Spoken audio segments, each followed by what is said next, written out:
What is going on, everybody? Welcome to Purple Parlor. This is episode 12. And man, Vikings dropped 2 straight. Gotta talk about it though, man. But SK, Realistic Randy, Rap. We in this thing. Let's get down to it. I say the same. I say the same. I say the same. Alright.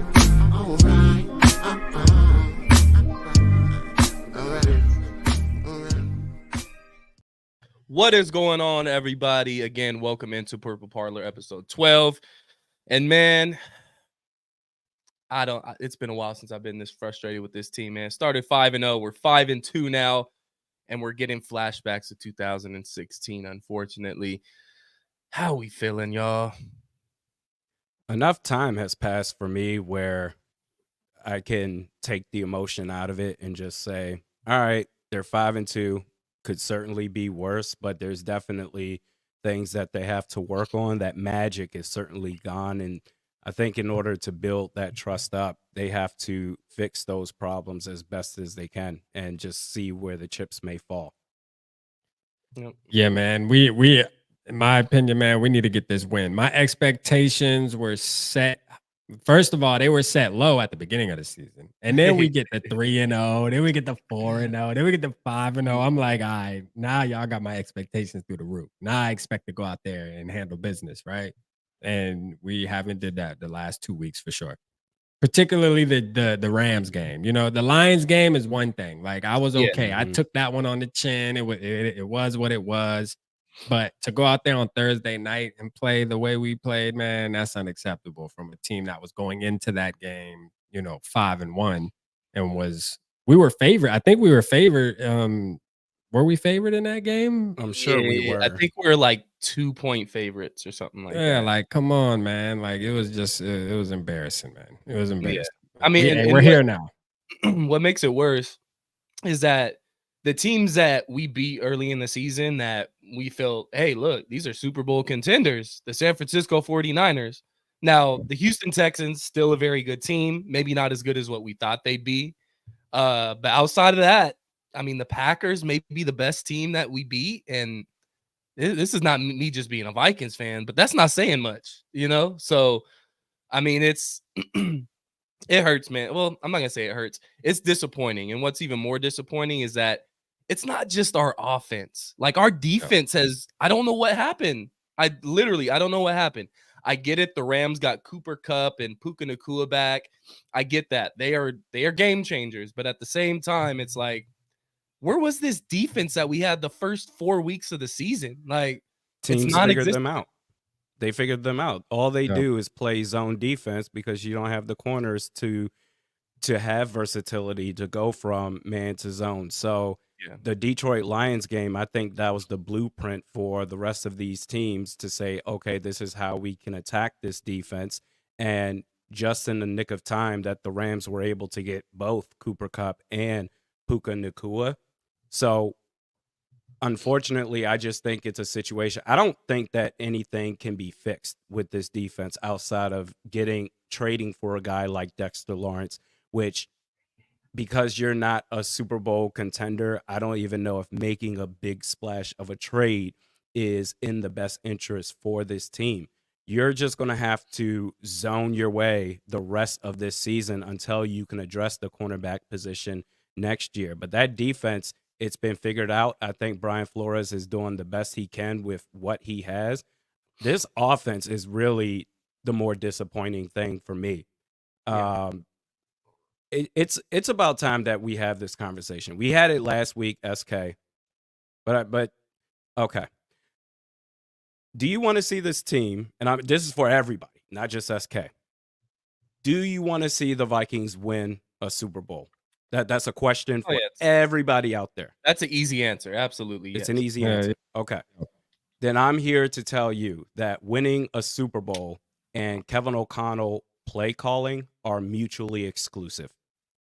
You can't win a championship with this man leading the offense because, and I broke this down earlier today, after the scripted plays, after the first 15 plays of the offense, this is a bottom 10 offense in the league.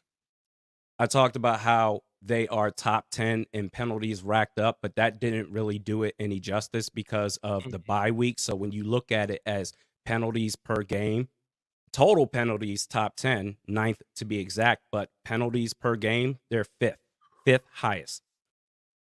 The Vikings also are 23rd in average time of possession. So what's not going to help out this defense is as long as it takes for them to be on the field against the opposing offense, the Vikings offense gets back onto the field, and just as quickly as they get onto the field, they get off.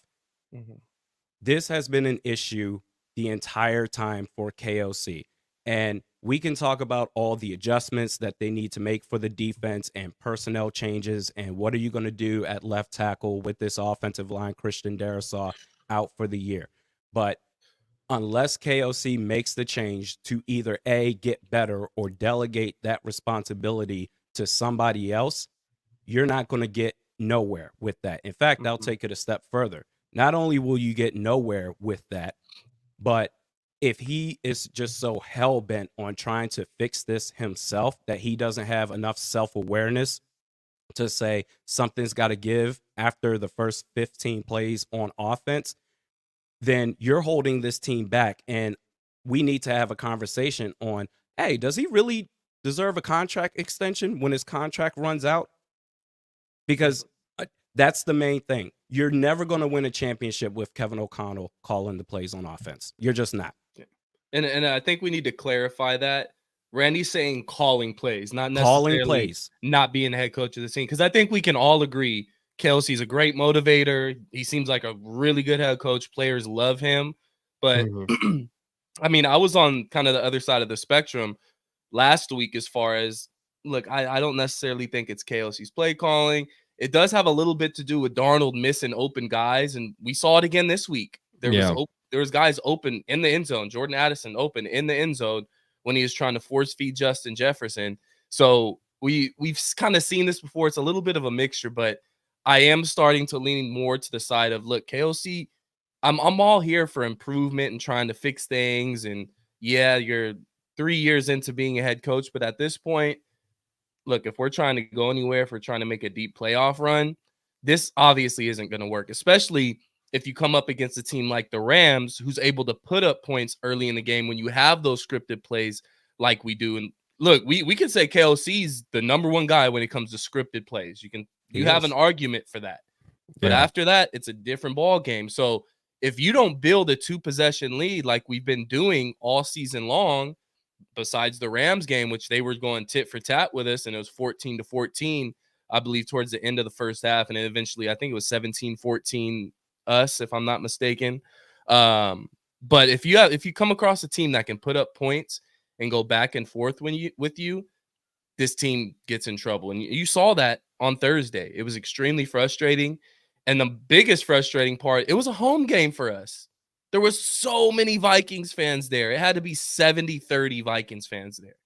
Yeah. And just them going back and forth with us, I felt like the entire fan base that was there at SoFi Stadium, they kind of felt it. They said, okay, this might not be the game here. I think the Rams might get us on this one. But it's extremely frustrating, especially with KLC being the type of head coach he is, because you love the motivation factor, the way he talks to his players. He can be a player's coach, but at the same time, he can still hold guys accountable. You love that from him. But when it comes down to the play calling, after those scripted plays are gone, not very nice. Yeah, man.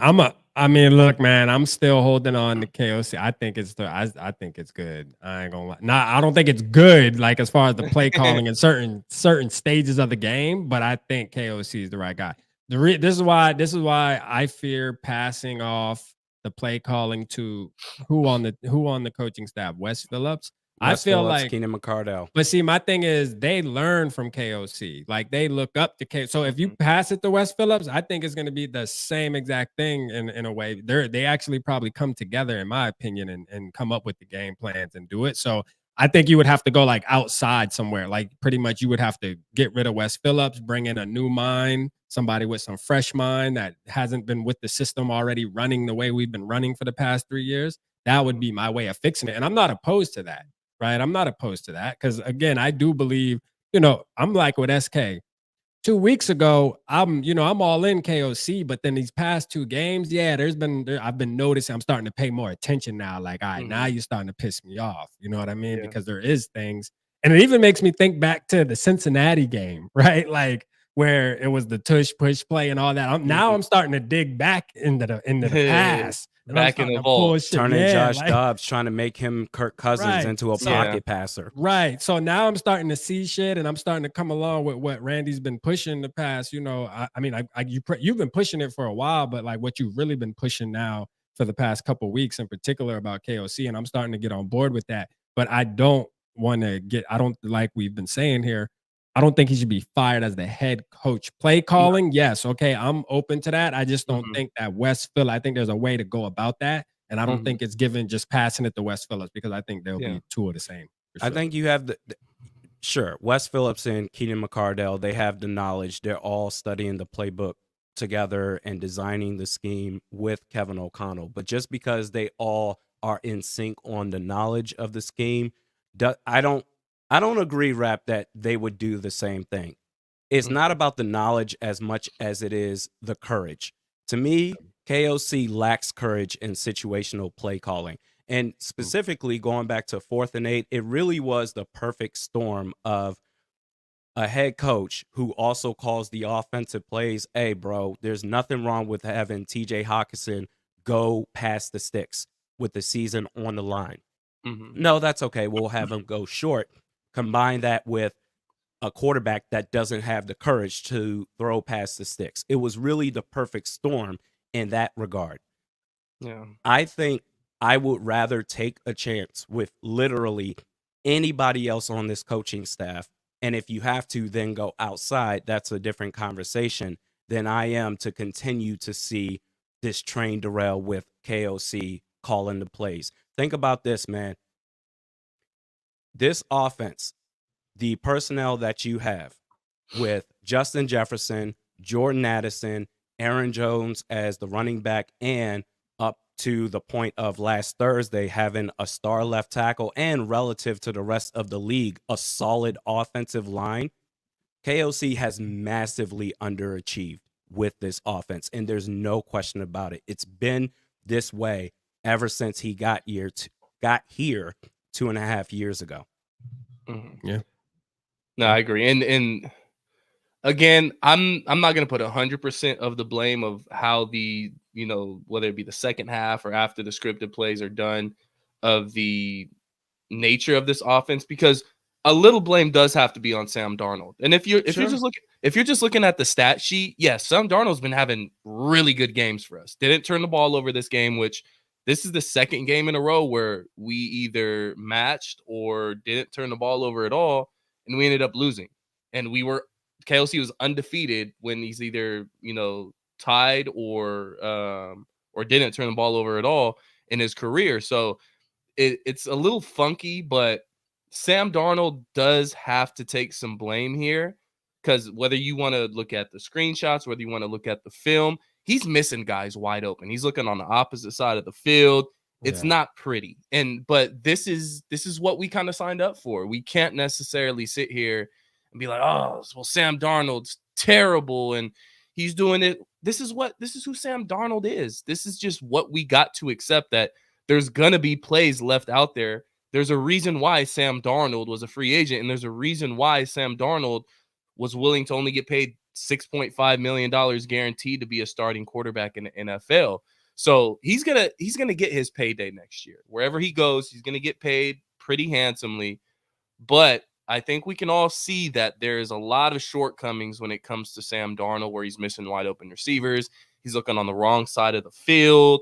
He's rushing through his progressions and just taking off running instead of stepping up in the pocket and firing that ball away. So there's a lot of ups and downs with Sam Darnold that we're just going to have to deal with this entire season. When it comes to the play calling, I don't think there's going to be any changes to who the play caller is until after the season. When you start the year 5-0, yes, we dropped 2 in a row. We're 5-2 now, but there's no way that we're switching. I'm telling you right now, there's no way. KOC will get fired before somebody calls plays other than him. Like I wouldn't say straight that. up. What? Man, I wouldn't KOC's say not that. passing Well, up that play calling, bro. so I be can it. almost guarantee you that. I You can wouldn't- tell he takes pride in that shit. Like And for he's going real. to pride his way out of a job. That's what I'm Because saying. the results Like he speak will for be itself. fired before we go out our way and say we're bringing in an offensive coordinator. I wouldn't say that because Okay. one of the biggest things, and he says this to this day, him and Kwesi, is that when they got hired for their jobs, whether it be Kwesi or whether it be KLC, and KLC was one of the main ones, they wanted to have a collaborative effort here. It's not just I'm the head coach, I'm the GM, and that's what it is. So I think he's very open to collaborating with his coaching staff, which I feel like he's done. He's given full reins to Brian Flores to control that defense. And the majority of the time, it's looked very good, although it looks like we've gotten figured out on the defensive side of the ball. But I think he'd be open for it. Not this season. I'm saying it won't happen this season. But this upcoming offseason, I think that's a possibility to where if things continue to go the way they're going, and now it's a national media type of thing. We've seen this all over Twitter now. It's not just Randy talking about the first 15 plays or the first 15 scripted plays. There's a lot of people talking about this now. You're chopping up. Okay. Well, we heard, it's a lot of people talking about it, national media. Yeah, I'm like, it's exactly. So it's not just us talking about it now. So it's gonna be a topic of discussion this offseason. And I don't think he's gonna be that hell-bent on not giving up the play call. And this isn't a Zimmer type of coach, in my opinion. I think he would be willing to do so if the right situation presented itself. I don't think so, but that's all right though. You know, I mean, we're gonna have to see. We'll have to see. Look, because a part of this, like you was talking about the Sam Darnold thing, like some of the stuff I look at, bro, I don't even think it's the play calling, bro. Like, not sometimes there is. Like, I'm not taking that away. I'm throwing that out there. There is play calling, like I said earlier, that pisses me off. But a lot of times, the play call is okay. It's the fucking quarterback that doesn't know how to execute the play that was called. And you'll see there's a lot of times during the game where you'll see Kevin O'Connell going over to Sam Darnold and having to have conversation with him, like to try to explain to him, like, what are you seeing out there, man? Because this motherfucker is wide open over here, man. Why are you looking this way? Like, go through your progressions, man. You know what I mean? And he doesn't. Sometimes he does too, which is crazy. Like, like at once out of every like 5-6 plays, you'll see Sam Darnold bounce around and really be head on a swivel, and it looks perfect, bro. But then, it's like, not most consistent. of the time, it's not consistent, man. It's like college. He's like he's really playing like a freshman in college. Like one call, just like that play at the goal line you're talking about. Like that's inexcusable, man, for an NFL quarterback. I don't give a damn I don't care who you are, how long you've been in the league. You're gonna just because the play call is probably coming into your headset as, listen, the X is the one option, JJ, right? That's the one option. That needs to be your first option. But like, just because that's the case doesn't mean you have to throw that there. That man was bracketed, bruh. Like any one of us could have took that hike and noticed that you're not getting that pass. I don't give a damn. That is not that. And pass he still threw it. And he still threw it. That's the the part that irritates me, man. You know what I mean? With some of the quarterback play, and I feel like he holds the ball too long, even on normal shit. Like I just feel like he holds the ball too long. Like he second guesses himself too much. You say he's gonna get a big payday. I doubt it. I doubt it, bro. I don't think he's gonna get a big payday. I think I mean, he's not gonna get $50 million a year, but I think he gets a nice little Baker Mayfield type. That's if we. You think he's about to get like 30? You think he's gonna get like 40 million a year? I'd say in between 30 to 40 million a year. I don't see it. And certainly Sam Darnold deserves some blame. But then also, if we're going to do that, we then need to look at Kwesi and KOC for deciding that this is who you wanted to roll with. Yeah. Don't forget, Russell Wilson got released by the Denver Broncos, and because of that contract, anybody could have signed him for $1 million or whatever the vet minimum is. And they knew that was an option and decided to go with Sam Darnold, who they're paying $9 million more than what Russell Wilson is getting paid by the Steelers. So is Sam Darnold, the difference between Sam Darnold and Russell Wilson is that a $9 million difference to where you think he's that much better? The answer is no. Yeah. So they knew what they were signing up for with this guy. I think they look into character more than ability. Like, I mean, obviously, if there's a huge gap, that's one thing. But I think like Kwesi and KOC are real big on like, all right, yes, Russell might be better as far as talent goes, but how much better would he be? You know, when we're thinking about the character, bringing it into our locker room, you know, will he mix with the team? I think that's probably was the ultimate deciding factor in that case. I would have took Russell Wilson for $1 million. I know a lot of Vikings fans were against it. We're like, man, fuck that. And it wasn't because of the play. I mean, part of it was because of the play, what he did. I don't know how he's doing tonight, but you know, the play he did at Denver, and I get that. But I think Russell Wilson absolutely is better than Sam Darnold, regardless of what the fuck happened last year, playing any quarterback playing under Nathaniel Hackett, and then having to come in, and then you got Sean Payton, old clown, at like any quarterback, I feel like would have struggled over that. Dude's a clown, man. Yeah. Like facts, bro. Like, I don't know, man. I think people are hard on Russell Wilson, but I mean, it is what it is. We got Sam Darnold. I think he'll be able to coast enough to keep us competitive in games, right, for the remainder of the year, as long as he's healthy. But there's gonna be a lot of shit that we're gonna be pissed off. I'm sure there's gonna be multiple Monday shows on Purple Parlor that we're gonna be talking about, even coming off wins where we're gonna be like, yeah, we won, but is that shit gonna work in the playoffs? Once we gotta actually play teams that are there to handle business. Like, there ain't no more regular season shit. This shit is win or go home. Are you confident going in there with 14 as your quarterback?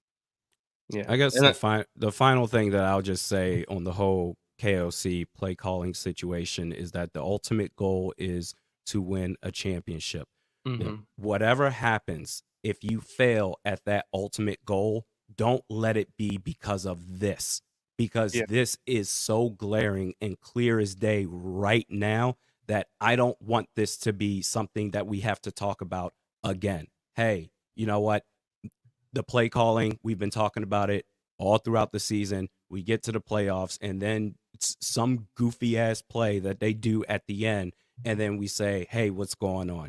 Don't let it be because of this. If KOC has enough self-awareness, he'll make that change, whether it's him getting better or him delegating to somebody else.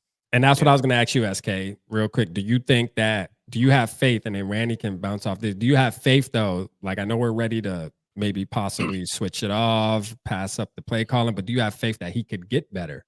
Like, are we confident that KOC could actually do better, get better, or have you seen enough and you feel like, Randy, you know, I really want to hear your take on that too, or have you seen enough to where it's like, all right, this motherfucker is who he is. Like, there is no getting better. Like, we need to, you know. It's a little tough because there's some context to that. He hasn't consistently, outside of his first year as head coach when he had Kirk Cousins the entire year, and we went 13-4 that year. Outside of that, it's just kind of been a rotation of quarterbacks to where we had Kirk Cousins for the first 5 weeks, 6 weeks of last year, which he was playing the best football of his career. And then we kind of got into this musical chairs of quarterbacks between Josh Dobbs and Nick Mullins and fucking whatever the hell his name, Jaron Hall. And then you bring in a guy in Sam Darnold. So it's kind of hard to answer when he hasn't consistently had the same quarterback the entire time that he's completely comfortable with. Anybody can improve. Anybody can get better. But I think the real question is Wes Phillips any better than what KOC can offer? And that's kind of the unknown in that situation, to where, say we do give up play calling duties to Wes Phillips, and Wes Phillips is Clint Kubiak 2.0, then we're sitting here like, give the play calling back to KOC. And you know, so it's a very thin line that you got to walk here, especially when you're 5-2.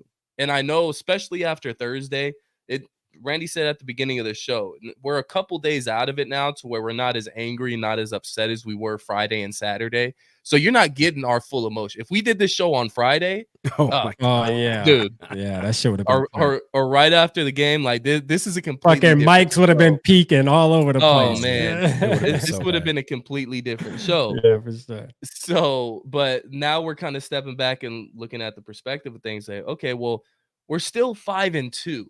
We have a stretch of football games that we should win. We have the Colts coming up. Anthony Richardson is absolutely terrible.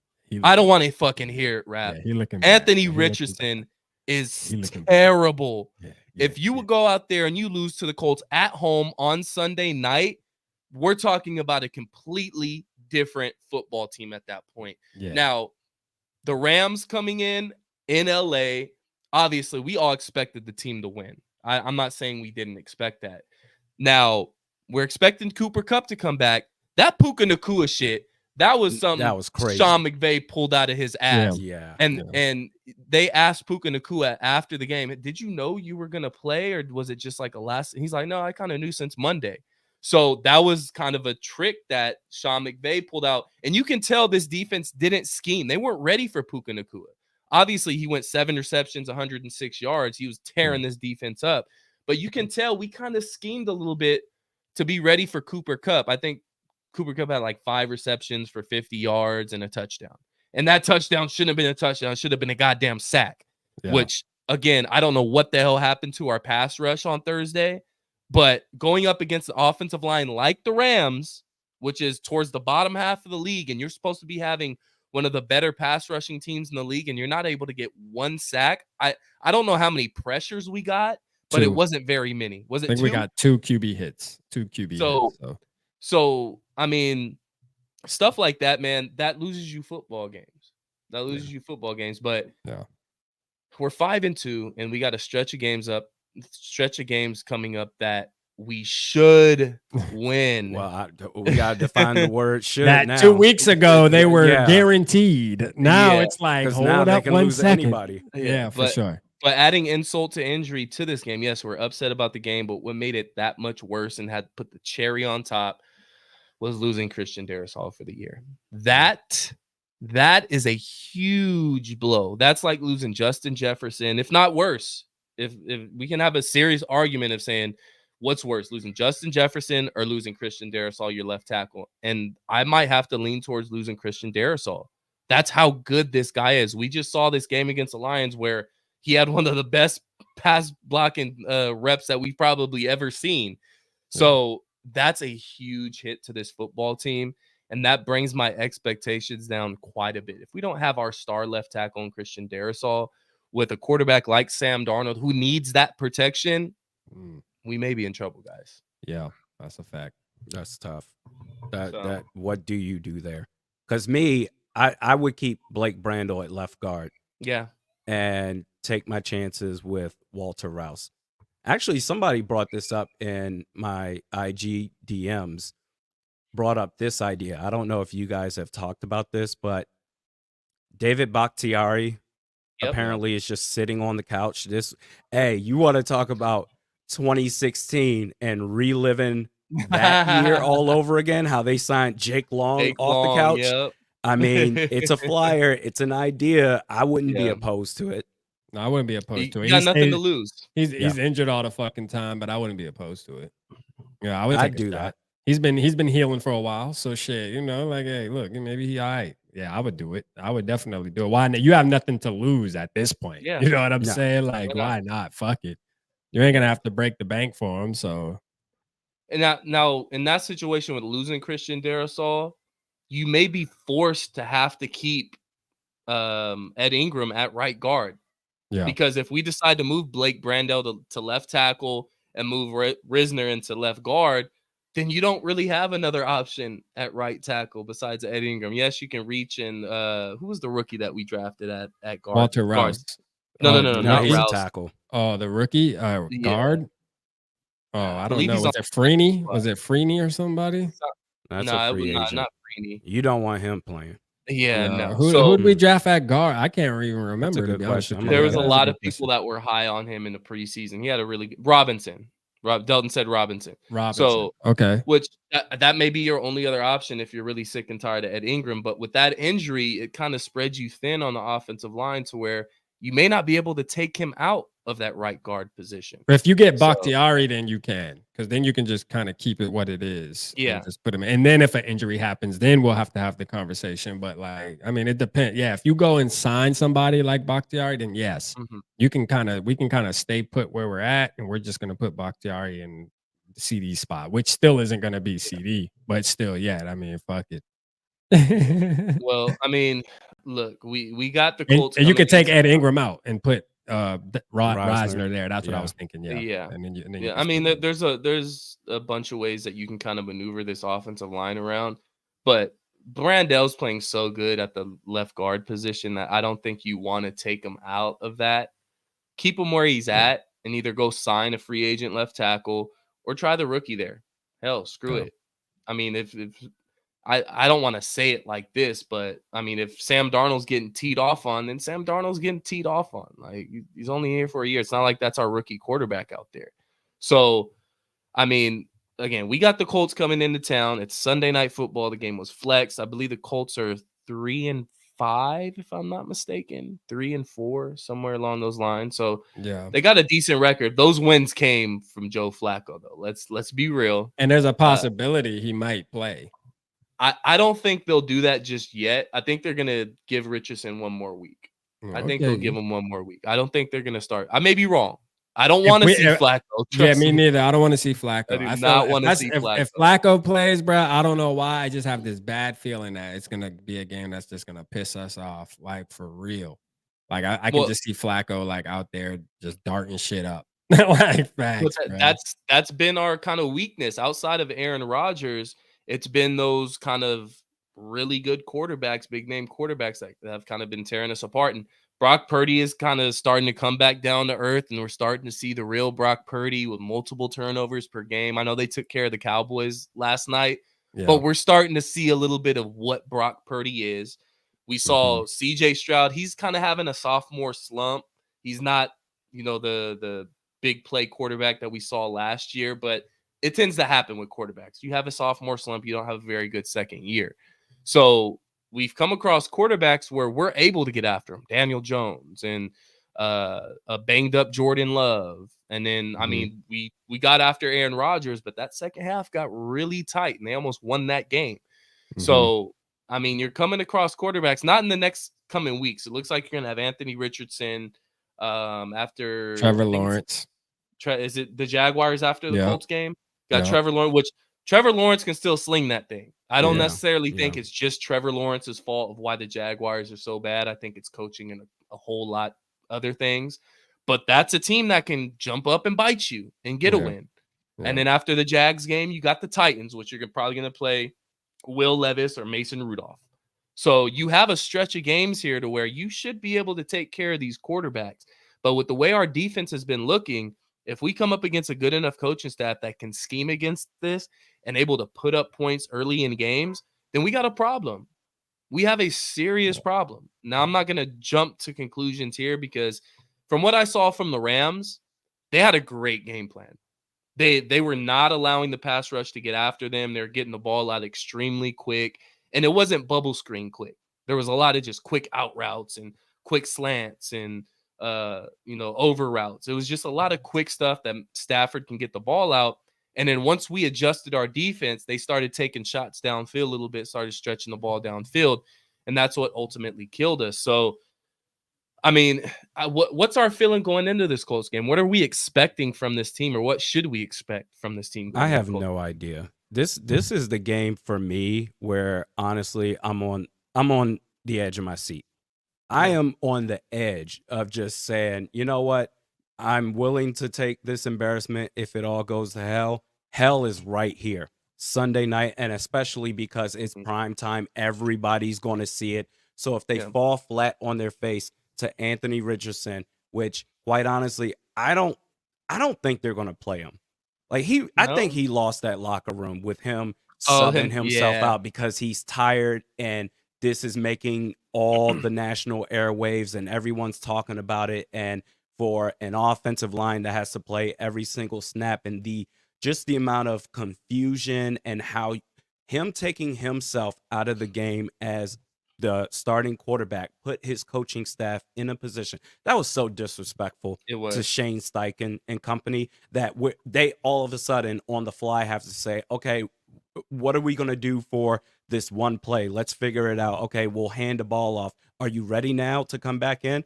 If I was Shane Steichen, I would be so pissed off after that. And I'm sure that his teammates are pissed off that I think they're going to play Joe Flacco, who's the much better play at quarterback for the Colts. But this is going to be the game where if they find a way to lose against the Indianapolis Colts, Richardson or Joe Flacco, that's where, okay, all right, it's a wrap. We've seen this story before. It's not going to get better.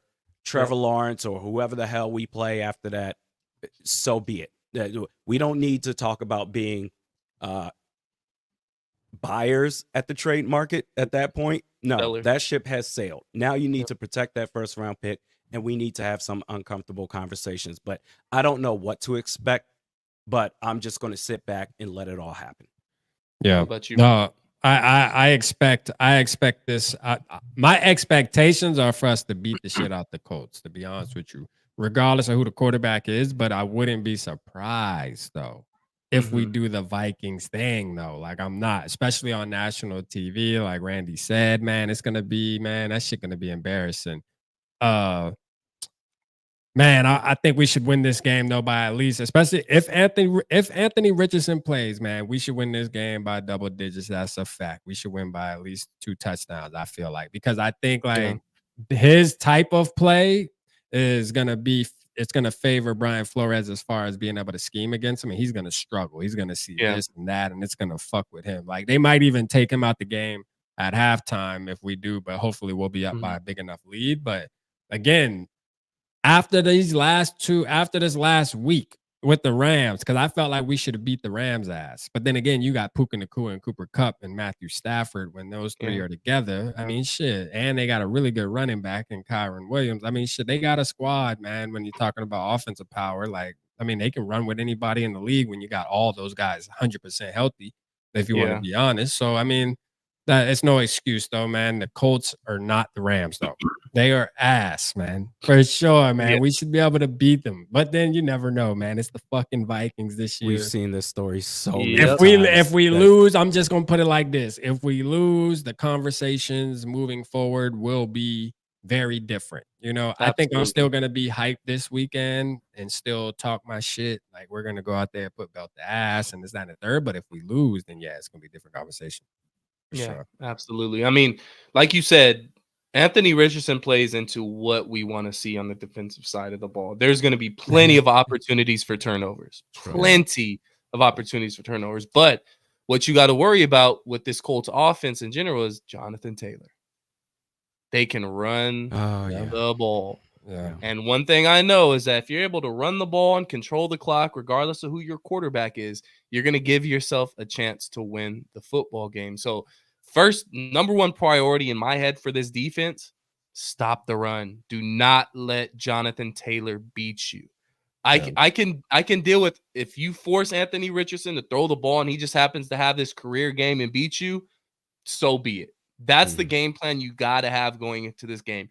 You cannot allow Jonathan Taylor to go in there and have 25 plus rushes for 100 plus yards because that's how you're going to lose this game. But I think there's going to be plenty opportunities for turnovers. I think the defense is going to get after it on Sunday against this Colts team. And this is kind of I'm not going to say the last ditch effort or anything, but you're at home on prime time. The stadium's going to be crazy. They're desperate for a win now after dropping 2 straight after the bye week. We haven't seen a win in almost a month. It'll be a month on Sunday since we've had a win. So this fan base is hungry for a win again. They're going to be crazy on Sunday night. You know, they're going to have probably a purple light show and all this crazy shit. So you got to come out with an attitude of, and I saw somebody kind of comment on the video here.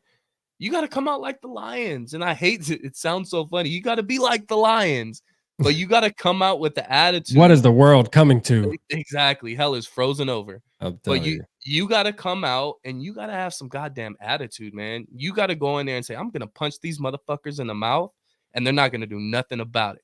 Because everybody got a plan, just like Marshawn Lynch said. Everybody's got a plan, so you run through a motherfucker's face. And that's exactly what you got to do on Sunday night. Again, national television. You have to make a statement against the Indianapolis Colts. There is no letting them hang around and it's just some mucky game of 16-13. You need to go out there and whoop their ass. There is no exception to the rule. Go out there, whoop their ass, put your foot on their neck, curb stomp them. I don't give a fuck what you got to do. Go get the goddamn win. Yeah. Damn. Let's Ready to go. make some tackles right Let's now. go, After that, man. Hey, we man. need the horn. Where's the Yeah, skull where's the horn horn? for Give me that the one, horn. man? Let's go, man. You know what I'm saying? Let's Yeah, go. man. But And you take need me in to- the locker room. Let me talk to the guys for a little bit, man. Let me get them going. But Nah, that's a fact. We got to get the dub, man. That's a That's fact, it. man. Let's talk about this TJ Hawkinson coming back, though, for that game in Yeah, particular. TJ's Like, coming I, back. I kind of want to get your guys' feeling. Like, I know you guys have heard my feelings about this situation. I'm finna break some Vikings fans' heart tonight.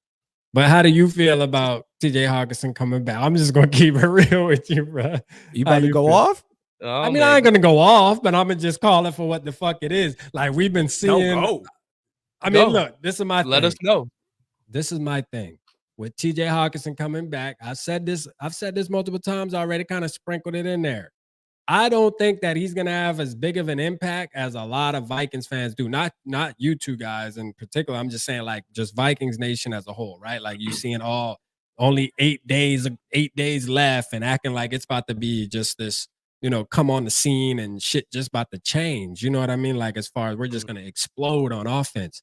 Right. We just had the conversation about our quarterback not being able to see the field correctly. And that's a problem. Like, and I think it's still going to continue to be a problem, even with 87 in the lineup. I don't think him being in the lineup is going to really fix or mask the issues that we really have. And that's, Sam Darnold only being able to read one receiver, usually. At least 85% of the plays he does. We might see a play or two where he turns his head and he's going to be able to find TJ, but I don't think it's going to be him going through his progressions and really being able to utilize that tight end. So I think it's going to be underwhelming.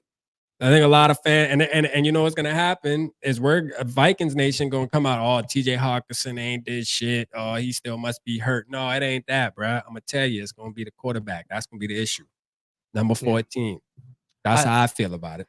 I'm not expecting TJ Hawkinson to come out and perform the way he was performing last year before his injury. I think it's going to take a while for him to get back into game shape. What's a while?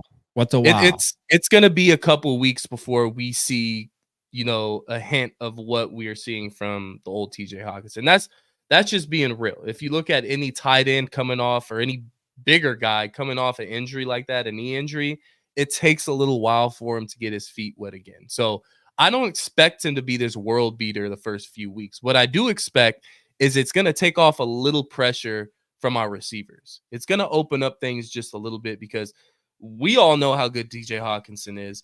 The league knows how good TJ Hawkinson is. So when we go up against these teams, they're going to be game planning for TJ Hawkinson. And that means you're going to have to kind of maneuver that defense around to guard the middle of the field.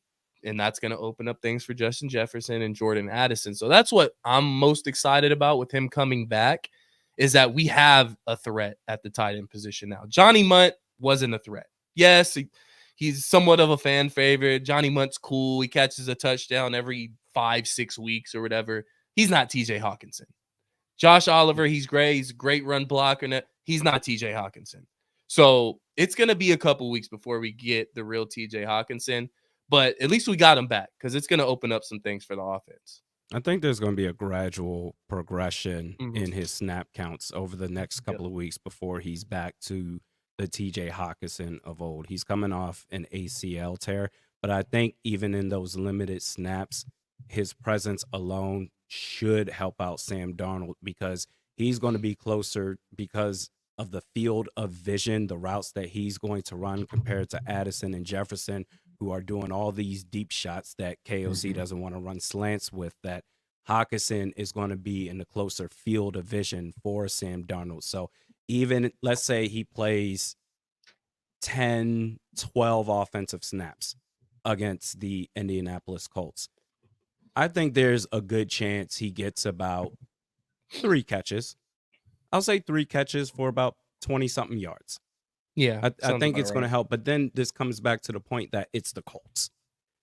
If it's whether it's TJ Hawkinson or Johnny Munt or us 3 out there as receivers, you have to win this game to at least for this locker room to get some confidence back. Because right now I can only imagine that they're feeling dejected how they've looked the past 2 games. Yep. You're hopefully going to get Blake Cashman back. That should bode well against the run. Jonathan Taylor. that you got to get this win, TJ Hawkinson or not. Yep. And hopefully they use that face mask call as a chip on their fucking shoulder. dude. Like they should take Fire that shit Trey to Blake. heart, bruh. Fire And you his know, ass. I got a feeling that Kevin O'Connell probably is using that as bulletin board material this week. Like, you know, obviously you can't say it in front of the media because they get fined. You're not allowed to talk. But in that locker room, I'm sure he definitely expressed how he really feels. And I'm sure the players too. I mean, it was blatant, clear as day what it was. So it's one of those things where they're like, you know what, man, fuck this league. They trying to play us. Let's go out there and whoop some ass this Sunday. Yeah. You know what I'm saying? That's a Let's good go point. bounce the fuck back. You know what I'm saying? Let's show them. We don't And need the refs because we're going to be beating their ass so bad it isn't Yep. going to matter what they call.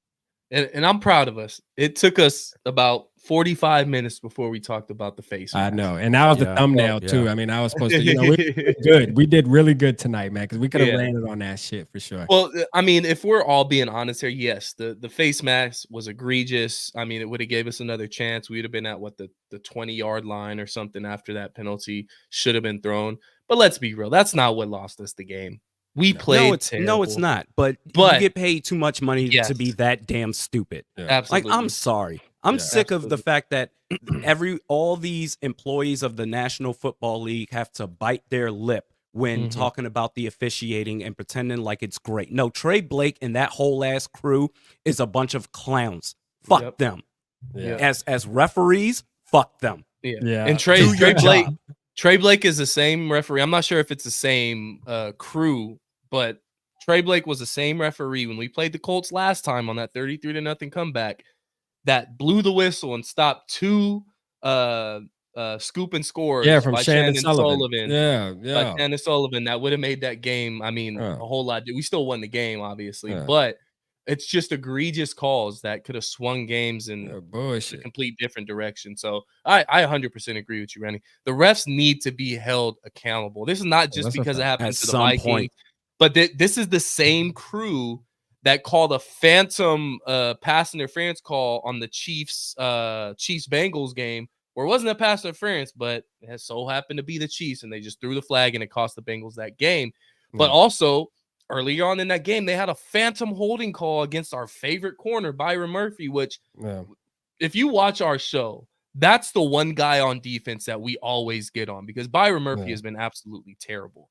But that flag that they threw out, was it the opening possession or the second possession for the Rams, where they threw a holding call on Byron Murphy where there was no holding. It was a 3rd and long. We stopped them, and they threw a holding on Byron Murphy, and that gave him a first down. They ended up scoring a touchdown on that drive. So you got to hold these refs accountable, just like you hold the players, like you hold the coaches, like you hold everybody else in this league accountable. The refs should be held accountable too, whether that be suspension, whether that be fine. I understand humans make errors. It's normal. But when it's so egregious like that, and it happens time and time again, and it becomes a habit, then something needs to be done. I'm not saying you need to fire the guy, but there's got to be some type of suspension. There's got to be some type of fine to where they recognize, okay, I did wrong. I need to, go watch some videos. Go watch. That's what I was about to say. Or it's 2024, man. Like we have fucking replay. Do y'all remember 2 years ago when the NFL went through this thing and they started allowing teams to challenge pass interference? Yeah. I remember that. And that shit only lasted like a year. And I get it because that shit was annoying, right? Like it was slowing the game. It was turning a 3-hour game to a fucking 5-hour game because all the just taking 10, 15 minutes to figure out if it really was a pass interference or not. I'm not saying go that far, right? But what I am saying is, like you said, when it's a call like that, man, you might have just forgot to throw your yellow laundry, man. Let's run the fucking replay real quick, especially when it's especially if it's within 2 minutes of the end of the game, just like they do half, where you can't, coaches can't challenge, within 2 minutes. Okay, that's cool. If that's the case, though, if there's a penalty and the crowd's reacting, I mean, the broadcast is talking about it, it's just very obvious, but you decided not to throw your shit. Like, it should be able to go to replay, man. Like, kind of like the NBA. You know what I mean? Like, go to the fucking screen, look at it, be like, I ain't gonna lie, bro. You did that. You know what I mean? We gotta we gotta definitely give them that 15 yards, man. You did that. Like, we can't end the game on that no shit like that, man. I mean, the NFL's a $1 billion fucking company, man. That shit's just ridiculous, man. And he knows nothing is going to happen to him. The audacity. Did you see his response? I didn't see it. About it. The audacity of this dude to say, well, he said, paraphrasing here, the face mask happened. I was in the back of the end zone. I couldn't see it happen, obviously. I'm sorry, obviously? Oh, so we're all the idiots. Yeah. We're the ones that are just totally misunderstanding the peculiar situation that you are in, Trey Blake. Yeah. Nah, man. This is wild. In the NFL, they're never going to do anything about the officiating crew. They never are. And we're supposed to sit here and take it. These officials already ruined the flow of the game so much. Whereas, yes, on one side, players don't commit penalties, but then you see these calls that shouldn't be called at all, where it's so ticky-tacky. You saw that, though. The most egregious thing that happens. Oh, well, I didn't see it, obviously. Who do all you 5 think of us you are? didn't see it. And that's what made that game worse, is like the amount of flags that were thrown for a bunch of bullshit. It's like, you've seen all of the little bullshit, like in particular the Byron Murphy so-called hold, right? You saw that, but you ain't see that fucking face mask, man. Fuck out of here, man. You know, and the thing is, you had refs throwing flags from across the field for that play or for other calls, but you're literally 5 yards away from where this happened in the back of the end zone. There's screenshots of you looking right at it. Right. Wasn't there like 2 refs looking? Wasn't the other ref just like sitting there staring? There was 2 refs in the back of the end zone. Both of them were looking directly at Sam Darnold and decided not to throw their flag. And Boom Boom makes a good point here. Refs need to have a required press conference after each game. They need to get they grilled. do. They should. At least face the music. At least face the fucking music. I mean, a perfect example this week happened. We talked about it earlier with Anthony Richardson and him taking himself out of the game in the third quarter. He was grilled for that when he got to the press conference. They questioned him about that. The same thing needs to happen with the refs. The head, it doesn't have to be all of them, just the head ref. You need to go up there in the press conference. And if you shouldn't have anything to worry about. If you called a good game, you have nothing to worry. Post-game press conference shouldn't be an issue for you. But when you fuck up like you did in this game multiple times, but more importantly, the last play of the game, then you need to be questioned for that. At least. We're not, I mean, we spoke about a fine, we spoke about a suspension earlier, but at the very least, you need to be questioned at the end of the game. On camera. By media members. What the fuck was going on? What did you see? Oh, I didn't see anything. It was right there. Obviously, we didn't see it. So, dude's a fucking loser. I don't care. Yeah, fuck. But it is what it is, man. You know, we got that out the way, man. You know, we can't change it. It is what the fuck it is. Imagine how the Saints remember back in the day, the Saints and Rams fucking game where that pass interference. Oh yeah. Oh man, that was devastating. That was the play that forced the NFL to kind of push on that review for pass interference. Yeah. Obviously, like you said, it only lasted a year. But this isn't just the Vikings we're talking about. No, this is a reoccurrence for the refs in general for every team in the league. Well, and that's the thing. And that's the thing. The NFL, I will say, is very proactive.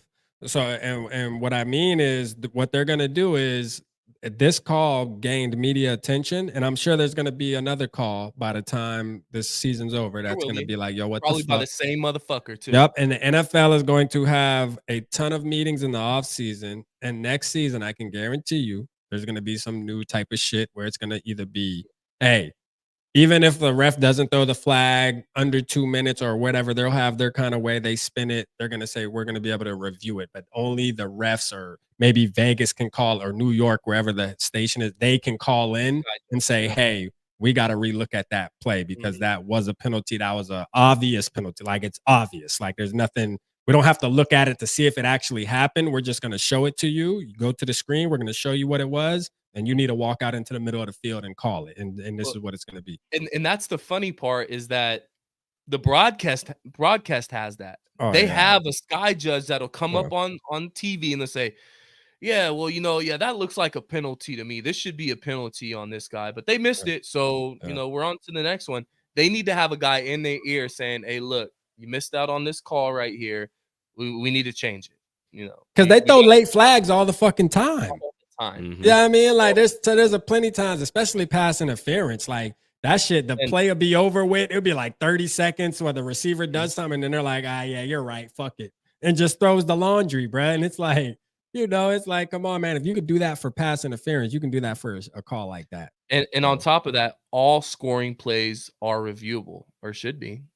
And that was a scoring play. That was a safety. I didn't think about it like that. My boy cooking. Let's go. Damn. All scoring plays are reviewable, my guy. That was a scoring play.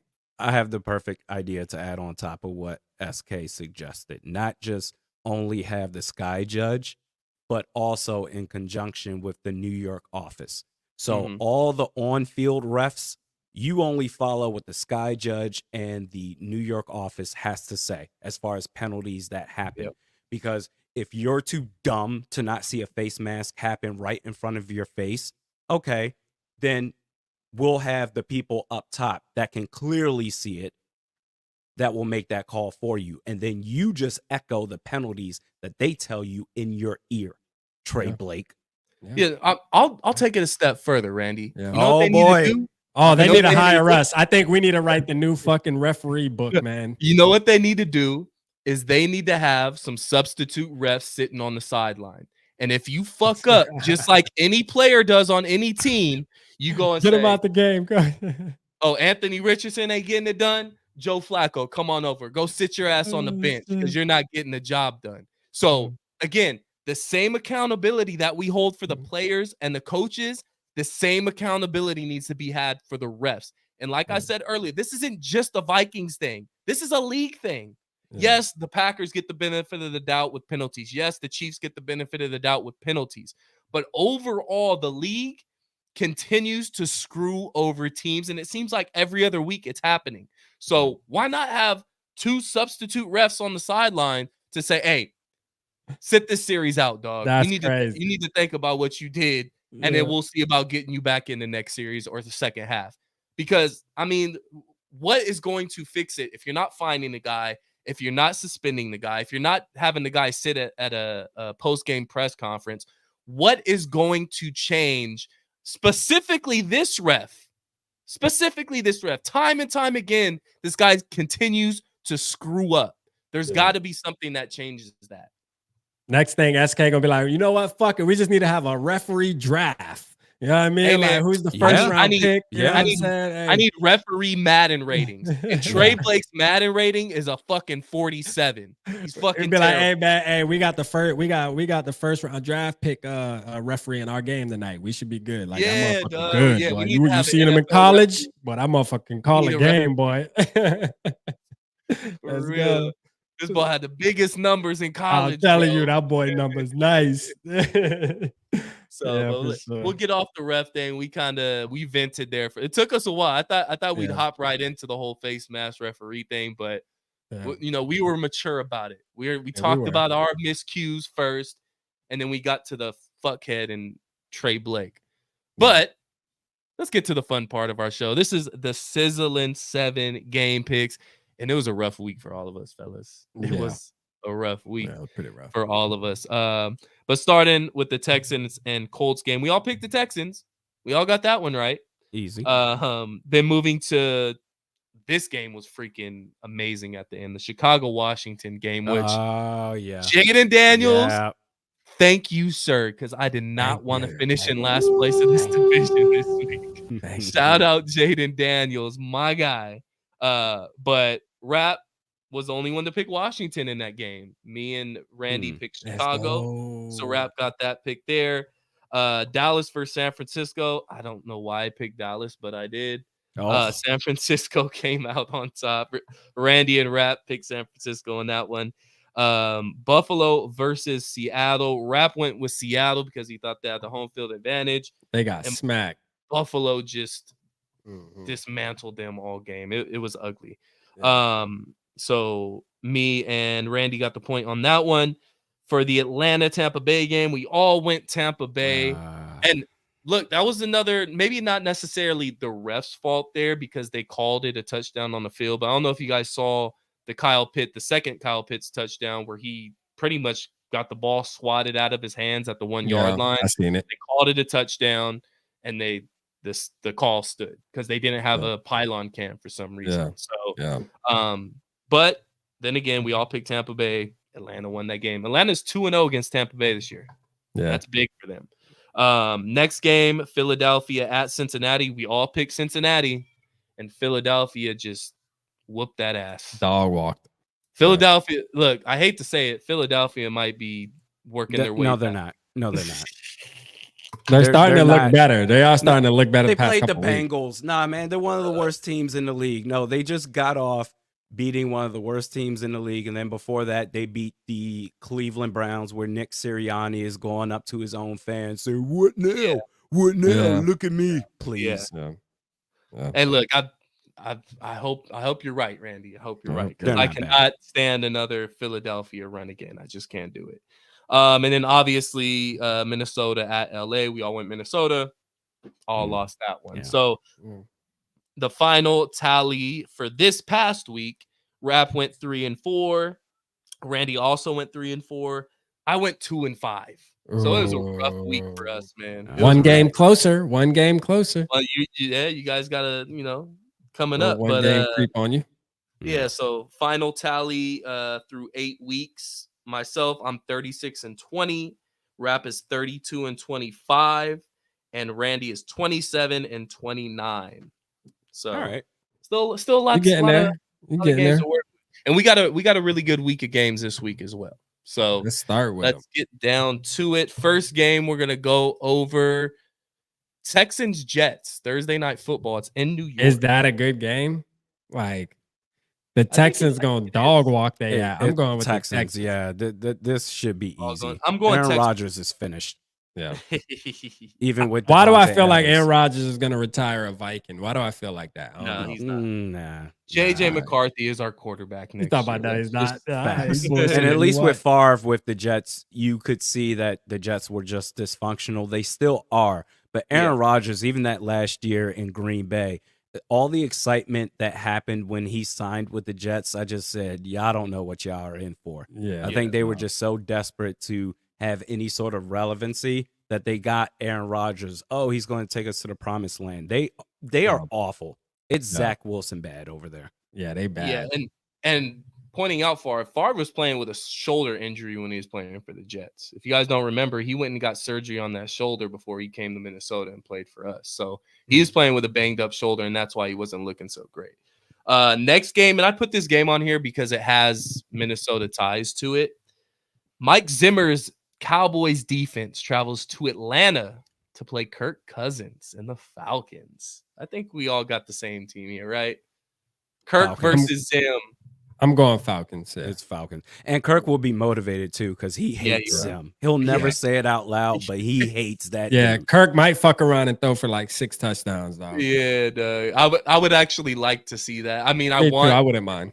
I want Atlanta to lose just strictly off like seeding in the NFC, but I would love to see Kirk Cousins just tear. I wouldn't mind. I wouldn't mind. It wouldn't mind. Which is it's definitely possible with the way that defense has been looking. I'm just glad he's not a Viking anymore, to be honest with you. So like what he does in Atlanta, honestly, until we play him, I can give a fuck. Yeah, it's to be whatever. honest with you. And I look, the records are identical, but I think we all know who's going to win this game or should win this game. Denver at Baltimore. Both teams 5-3. Give me Baltimore. That's not a game. That's not a close game. Come on, man. No. You know Baltimore Denver's 5-3 is fucking. Baltimore fluky as just hell. lost to the Browns. They just because they you just know beat what? up on Because the they got a Panthers. spark.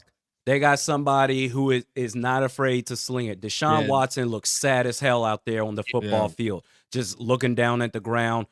No one is. How is anybody supposed to get any sort of energy when he's supposed to be the leader on the field? And you have someone who has too much confidence in Jameis Winston coming in, believing in himself and providing that spark. Yeah. That was one of those things where I'm actually not surprised that Cleveland was able to pull that win off. Right. Yeah. No, and it's a division game. They always play each other tough, regardless. Too, for the most part. That was a good game, actually. I watched Red Zone, and I was watching the Red Zone all on Sunday, man. And it was interesting, man. There was a lot of excitement for sure. That said, Ravens over Broncos. Yeah, Ravens. Yeah. I'm taking Ravens. I'll go on the Ravens. Next game. This is going to be a very interesting game. I'm actually glued in on this one because we don't play till Sunday night. And that's Chicago at Arizona. It's going to be a very good game. What you guys got? Chicago, Arizona. I'm going to go Arizona. I'm going to go Arizona. There's a better game than that in the NFC North, though. You got to make sure you're calling out. Oh, yeah, it's there. That's right. It's there. Who you got, Chicago or Arizona?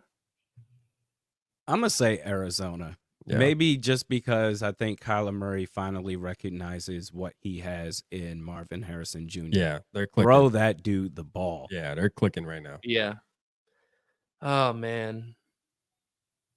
I hate to just have this game it doesn't matter because this game right here the next game I think you're going to call is probably one of the best games of the weekend, to be honest with you. I'm going to go Arizona too. I hate to keep it all the same, but I got to go Arizona in that one too. Yeah. Next game, Rams at the Seahawks. Divisional game. Rams. All right. Hell. Yeah, give me the Rams. Yeah. Yeah, I'll take the Rams on that one. They got their weapons back. I was on the Seahawks train, but they look bad, man, on last week. We're all going Rams there again. Next game, this is the big one outside of ours. Yeah. Detroit at Green Bay. Now, Jordan Love banged up. I think he's questionable for this game. I don't know if he's going to play. Detroit at Green Bay. And what makes this game interesting, I believe correct me if I'm wrong, if Green Bay beats Detroit and then we beat the Colts, I think we move back up to do we move back up to number 1 or will we still be number 2? Because they'll have 3 losses because Detroit will have 3 L's. Yeah. And we'll still only have 2, barring we win. That would move Detroit down to the 3rd place position in NFC North. We would be 2nd. Green Bay would be 1st. Green Bay hasn't had their bye week. They have an extra game. Yeah, so they would have an extra win over us. They would be 7-2 at that point, I think, and we would be 6-2. Yeah. So that would be the only. The Lions have 1 loss. They're 6-1. So they only have 1 loss. Yeah. So if they lose this one, no. The tiebreaker goes back to the Lions. Yeah. So we'd still be in 3rd. We'd still be in 3rd place. Damn it. Well, no, because then the Vikings would go to 6-2, and then the Packers would be 6-3, and so technically. Okay, yeah, you're right. Yeah, I think because of the tiebreaker between the Vikings and the Packers, the Vikings would move up to 2nd, but 1st place, no matter what, Detroit is house money. Yeah. Okay. Yeah, they got some room. I don't know why I thought they had 2 losses. So who you going? I'm going Green. I'm going Detroit, bro. I'm going Detroit all day. I don't give a fuck who playing quarterback. There's different from who I want to win and who I think's gonna win on this. I'm done picking with my heart, bro. I'm going with the facts now. No more 7-0. Hey, no, now we about to get back to the 7-0. You feel me? You know what I'm saying? We get to get back to the 7-0. This week right here, 7-0. I'm gonna go Detroit too. So I'll give Randy an opportunity if he wants to pick Green Bay. It's something about the Packers, man. They're so well coached, and they always pull off these wins that you go into the game saying, all right, this team should clearly beat the Packers, and they find a way just to narrowly get those victories off. Mm-hmm. And the Detroit Lions, they're due for a loss while they're getting all the hype. And it's a divisional game. It's on the road at Lambeau Field. What time is this game? 1:20. Well, 1:25 my time. It's an afternoon game. Yeah, so it's an afternoon game. Okay, so this is going to be 4:30 25. Eastern. 4:30. Yeah. Okay, so it's going to be a little bit chillier around that time. Detroit is an indoor team. Green Bay, they thrive outside. I'm gonna take the Okay. Packers. Okay. Okay. I actually hope you're right. Yeah, with we that hope one. you're right. We hope you're right. And then obviously Vikings or Colts at Vikings. Think we're all going Vikings, right? It's it's now or never. We Yeah. better. The sanity of the Vikings fan base is resting on Sunday Night Football. Man, you better beat this team. Got You to. better.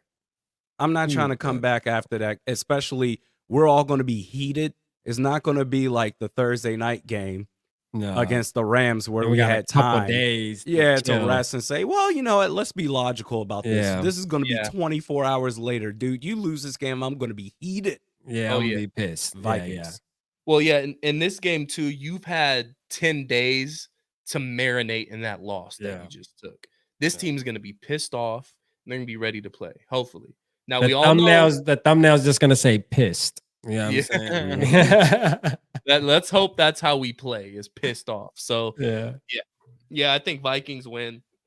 I think we win handily too, especially if Anthony Richardson is playing. We're gonna get some turnovers. Defense is gonna get in the end zone. I think we're gonna get some sacks. Yeah. So yeah, I think we take care of business. We're gonna be a pissed off football team going into Yeah. Sunday Night Football, as we should. Yeah, So- no, that's a dub. But I mean, in every single game we picked outside of Detroit, Green Bay, we all picked the same.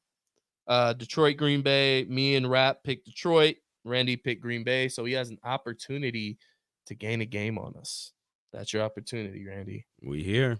And And I just hope for- it happens. Yeah, and just for shits and giggles, I know this won't go against our pick'em, our Sizzlin 7, but next Monday night, Buccaneers at Kansas City. It's a really good game. Who do you guys got? Kansas City. I'm gonna say I'm going Kansas Bucks. City. I'm gonna say Bucks too. They'll I'm gonna say- they'll bounce back after Kansas this loss. Everyone's gonna count out Tampa Bay. Yep. Baker Mayfield is technically an MVP candidate. Yep. And the Chiefs aren't really, they're winning games primarily because of their defense. That Mhm. magic that they had offensively isn't really there, which really is, I guess, a more of a praise for Patrick Mahomes. They're winning in gritty ways instead of the flashy ways that they used to. Mhm. But give me Yeah. Baker Mayfield in the Bucks. Okay. And last question: who you think plays quarterback for the Colts on Sunday night? Joe Flacco. I think Joe Flacco too. Yeah. I think it's think gonna be Flacco. Richardson. I think they're gonna give Richardson one more week to prove himself. And if he comes out and does another 4 for 21 passing performance, then Shouldn't it's be a time shock for to Flacco, anybody. man. It's It- time it- for Flacco. I mean, if they wanna actually go into the game with intentions to try to really win, like they're really gonna play to win, which I Yeah. believe they will, they're gonna put Flacco. They better put Flacco in. You know, especially watching our weakness with quarterbacks like Jared Goff, Yeah.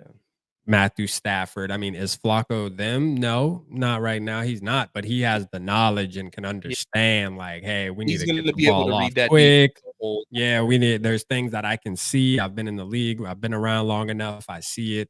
I can watch this film. I know what they're doing. I can at least give us an opportunity to where Anthony Richardson, we gonna flush the fuck out that kid. That kid's gonna be running around, scrambling, throwing all over the man. It's gonna be bad. Yeah. So, I mean, I hope they play Richardson. It'll benefit us, but I think they're gonna. I think they start Richardson, but Flacco ends up playing at the end of that game. Yeah. Because I don't think Richardson gets anything going. But who knows? With the way our defense has been playing these past couple weeks, That's true, too. he could have a career game. So let's not forget the dude can run his ass off as well. So he might just have a great game on the ground. So, but I think Richardson starts, but Flacco will probably come. Richardson's gonna be like, Either way, we better win this game, Vikings. I don't give a damn who the quarterback is. The Vikings need to win this game. They We can need put good Tom vibes Brady back. I don't give a need fuck. good We vibes need to back. win this game as Vikings fans, as Vikings. We need this game. Yeah. Like this has to be a win. This is a must win, bro. This is for oh, the season. absolutely, absolutely a must win. But before we get out of here, guys, anything you want to leave the people with? Just win, baby. Yeah, Just just win. win, man. Fire Trey Blake. KLC, stop calling plays. Let's go, man. Who's the refereeing staff at this fucking game on Sunday night? I don't think they'll announce it until like Thursday or something. It won't be Trey Blake again. I don't think they do crews on back-to-back games for the same teams. I think they well, we appreciate everybody in the chat, man. We appreciate everybody that tapped in tonight, man. Great show. I think we had a great dialogue tonight. It was fun talking about everything, man. Listen, man, let's get prepared. You know, this is gonna be we got content coming from me, Realistic Randy, SK all week leading up into the game. So make sure y'all stay tapped in with all of us, man. And we'll see y'all next Monday for show after this dub. Yes, sir. So again, like Rap said, appreciate each and every one of you tapping in as always, especially our regulars. It's always a good time, man. Even after a loss, we may be talking our shit, but it's always a good time, man. But again, appreciate you guys for tapping in. If you don't already, make sure you hit that subscribe button on YouTube, the Purple Parlor, and as well on Spotify too. When you're not able to watch our videos on YouTube and you're sitting at work and just need something to listen to, go ahead and give us a follow on Spotify at Purple Parlor. We post all of our episodes on there. Should be up by either tonight or tomorrow morning. So be sure to hit that follow button on Spotify as well. We're trying to pump those numbers on those audio podcasts. But again, thank you guys for tapping in. It is your boy SK, Realistic Randy, Rap. This is the Purple Parlor. Till next Monday, let's hope we're 6-2, man. Skull Vikings. Go. Peace. I say the same. I say the same. I say the same.